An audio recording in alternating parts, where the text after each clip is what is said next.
Welcome to Random Talk with NG, where real conversations meet valuable insight. I am Ngozi Obiefina, your host, and I am here to spark ideas, inspire growth, and dive into topics that truly matter. Let's get right into it and uncover something meaningful today.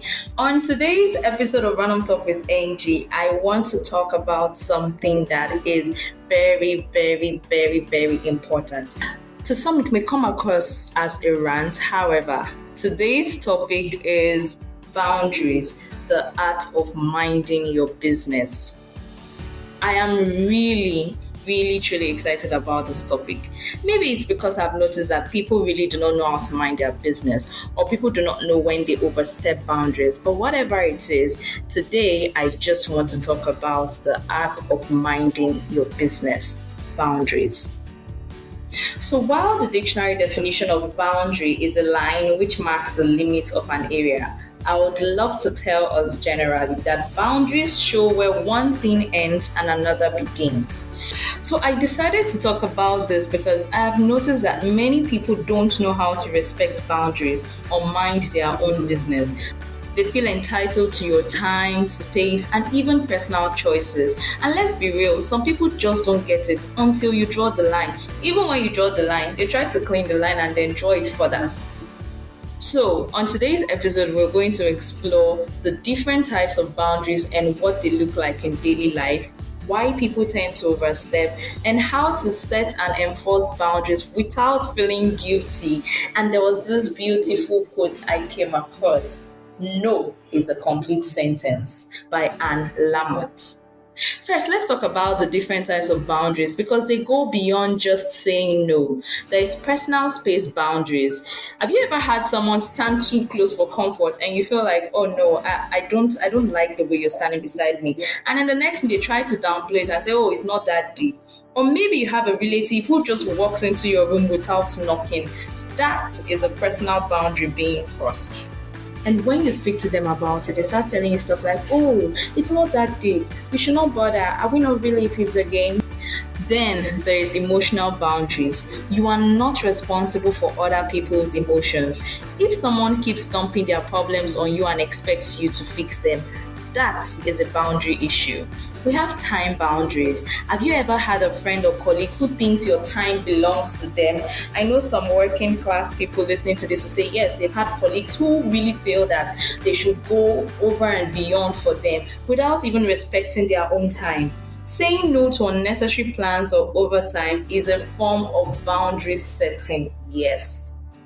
Digital boundaries. Just because we have social media doesn't mean people should expect instant replies or have access to every part of our lives. It freaks me out and it really irks me when I see people say to those, influencers we have on social media, oh, why exactly are you not posting your wife? Why are you not posting your husband? Oh, this one we're not seeing your husband online. Oh, this one we're not seeing your wife online. Maybe she's pregnant. Oh, you just got married 3 months ago. Are you sure you should not start trying? Haba, let them breathe. And meanwhile, it's none of your business. Work boundaries. Have you had a boss messaging you at 11 p.m.? Some people are guilty. I think that when I drop messages for my colleagues after 5 p.m., especially when we are not working to meet a deadline, I try to tell them, I am dropping this message so I do not forget tomorrow. Yes, I drop it on Teams and I say, I'm just dropping it so I do not forget tomorrow. You are not obliged to respond.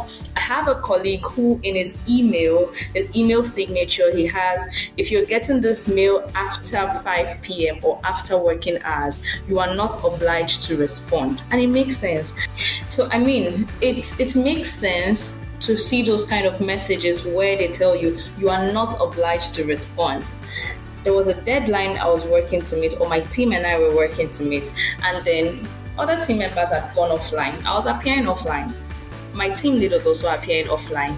And I dropped a message and she responded the first time. And I'm like, I hope this lady does not think that I dropped the message so she has to instantly respond. Before I dropped the second message, I just told her, please, if you're seeing this, do not respond. I'm just dropping the team's messages so that I do not forget. And she said, okay, no problem. And she didn't bother responding when I kept on dropping other messages. It just turned out that I was working late into the night, and so I just had to drop the messages before I forget. I didn't expect that she would respond, and it was good that I made it clear that you are not obliged to respond. So your boss messaging you at 11 p.m. or your colleagues expecting you to pick up their slack, these are clear violations of boundaries at work. Now, why do people overstep boundaries? Why do people struggle with respecting boundaries? I think that here are some reasons. I know as I go on, other reasons come to your mind, but I would love to see you write down why you think that people do not respect boundaries. Entitlement and control, yes, that's very key. Some people believe that they have the right to your space, your time, or even your opinions. Then there is lack of self-awareness.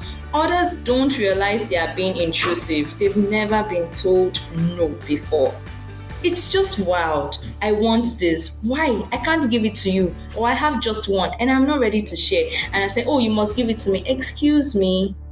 I don't understand. The fact that other people have not told you no does not mean that I won't tell you no and even scream the no in your ears. Then there is cultural and societal norms. In some cultures, setting boundaries is seen as being rude or disrespectful, especially with elders. It's very funny that another reason could be the fear of rejection. Some people don't respect boundaries because they think saying no means rejection. So they push and test limits, hoping you will cave. And God being so merciful, you jam some people that when they say no, they do not want. When you keep pushing and testing their limits, they do not cave. They are just like rubber, they just bounce back. God be with you. So now let's talk about how to set boundaries without guilt and actually make them stick. First, be clear and direct. Don't sugarcoat it. Instead of saying I'm kind of busy, try saying stuff like I won't be available.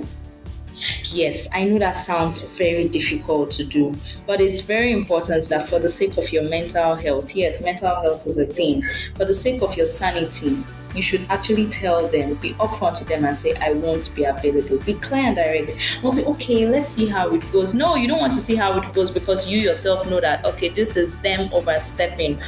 But you know that you were really not hoping to tell them. So why can't you just say, why can't you just tell them as it is? Be clear. It saves you the stress.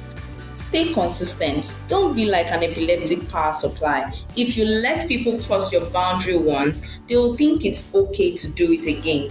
Remember, what you allow is what will continue. So someone has said they want to come and see you, but you know you don't like having people or that person in your space. And then you're like, okay, let me just allow the person, because if I say no, maybe the person will think that I really don't want to see her or I really don't want to see him. Stay consistent. Just let your no be no and let your yes be yes. Or maybe you just love your space, you love being introverted, you're not an extrovert, you don't like partying, you don't like going out to have fun, and then you're like, okay, so that they don't think I'm a boring person. You have your plan, the kind of people that know that, okay, being indoors is fun, or being indoors with you is fun. The moment you step outside, because you do not want them to think that you are someone who does not know how to have fun, the moment you step outside once, there's every possibility that you will become very inconsistent to your boundaries. And then all they just have to do is to keep convincing you, let's go. And you find yourself doing stuff or going where you really do not want to go to. Now, don't over-explain. You don't owe long explanations. I don't feel comfortable with that is a complete sentence. You don't have to say, okay, it's because you know that you don't owe them that long explanation as to why you do not want to do what you do not want to do. After all, you are the one that does not want to do it. I don't like clubbing. Oh, why don't you like clubbing? You are such a boring person. Don't you know that it's fun? I don't like it. It's not fun to me. By the time you start trying to explain with long sentences, you're just stressing yourself.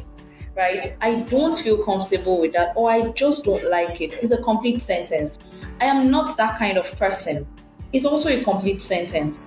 I do not want to do it. It's another complete sentence. So please, don't over-explain.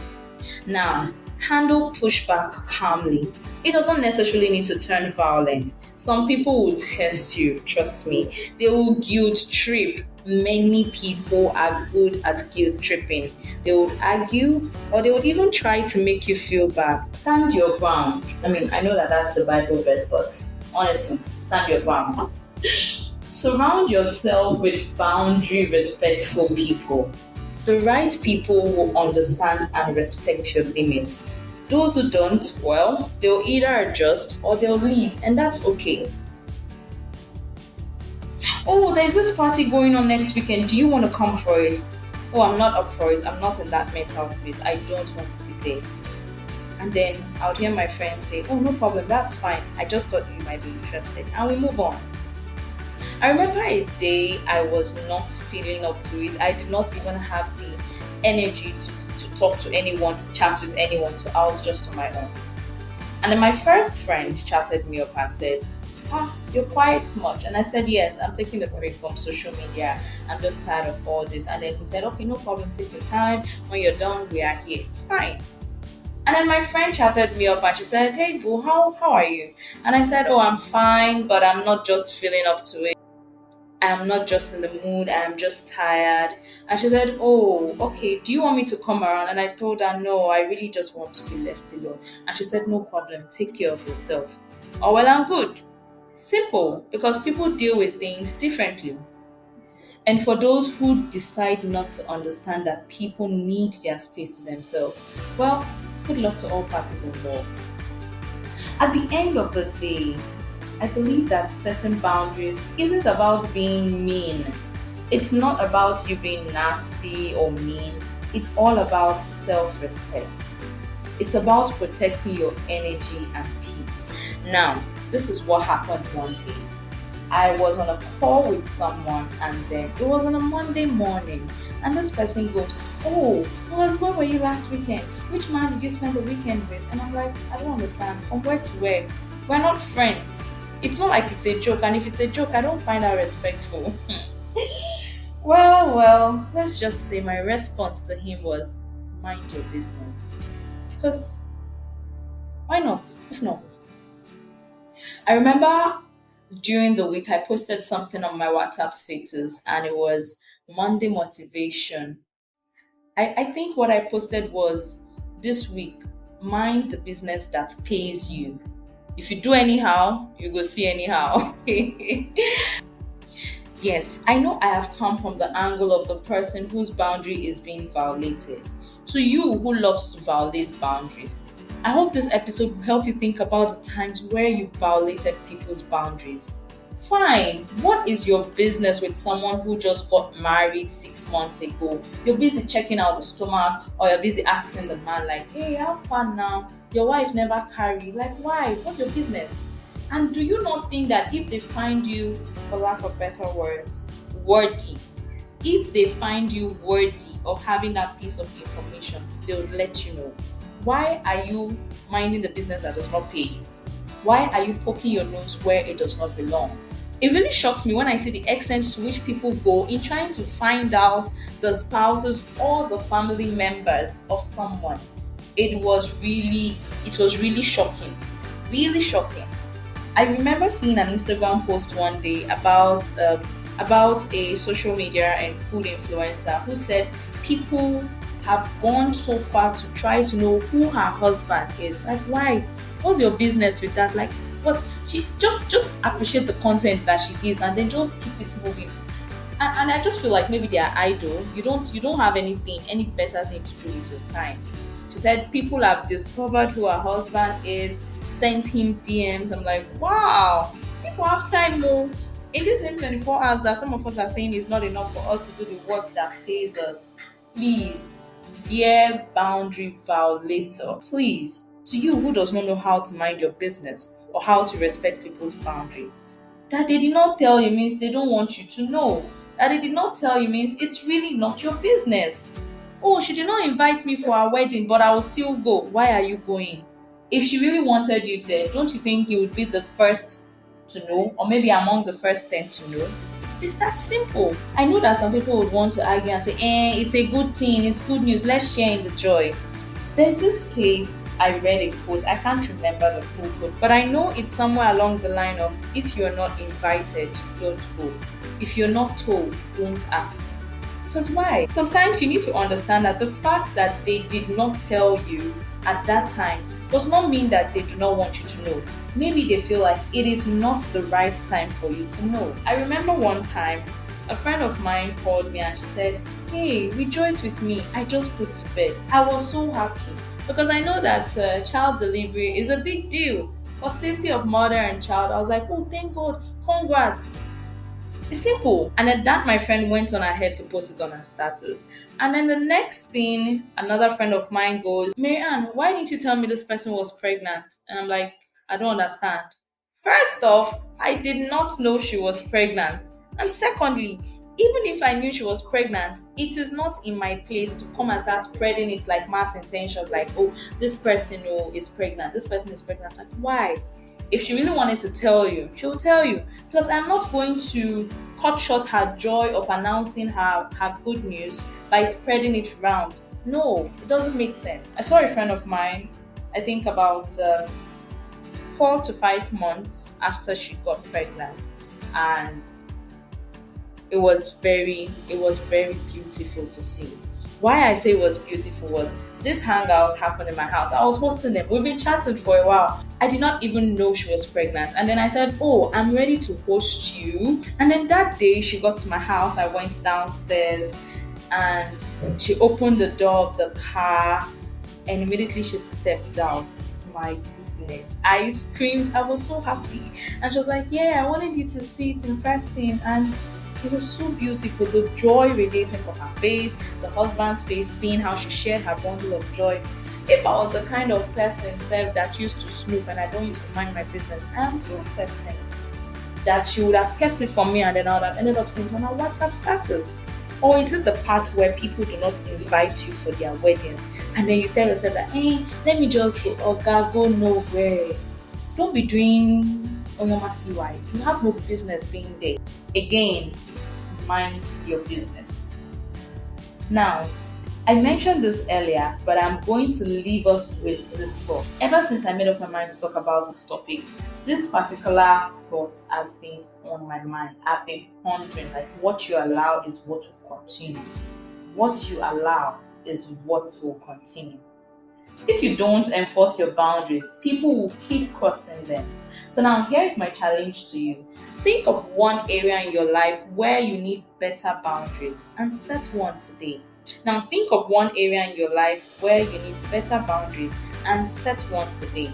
Whether it's saying no to a request you don't want to do or telling someone they can't invade your personal space, please try it out. If you found this episode, or maybe rant, I don't know, but I guess maybe I just wanted to rant or talk about this.